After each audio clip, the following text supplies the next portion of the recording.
आम खबर है, मुनहरिफ अरकान की इमरान खान से राब्ते की कोशिशें। इमरान खान का मुनहरिफ अरकान असम्बली से मुलाकात से इनकार। मुनहरिफ अरकान को शो कॉज नोटिस का जवाब देने की हिदायत की गई है। एतमाद के वोट के वक्त फैसल चीमा, मोमिना वहीद गैर हाजिर थे। खुर्रम लगारी भी ऐवान से गैर हाजिर रहे थे।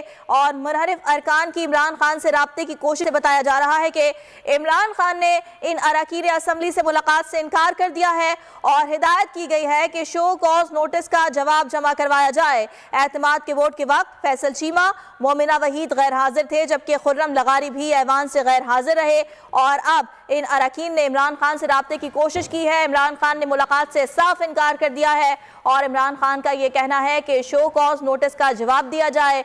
वजह बताई जाए कि जिस वक्त एतमाद का वोट हासिल किया जा रहा था उस वक्त ये तमाम अरकान गैर हाजिर क्यों थे। फैसल चीमा, मोमिना वहीद और खुर्रम लगारी ऐवान से गैर हाजिर थे और अब इन्होंने इमरान खान से मुलाकात के लिए राब्ता किया है। कोशिश की जा रही है कि इमरान खान से मुलाकात की जाए, ताहम इमरान खान ने मिलने से साफ इनकार कर दिया है और इमरान खान का ये कहना है कि ये मुनहरिफ अरकान शो कॉज नोटिस का जवाब जमा करवाएं। एतमाद के वोट के वक्त फैसल चीमा, मोमिना वहीद गैर हाजिर थे।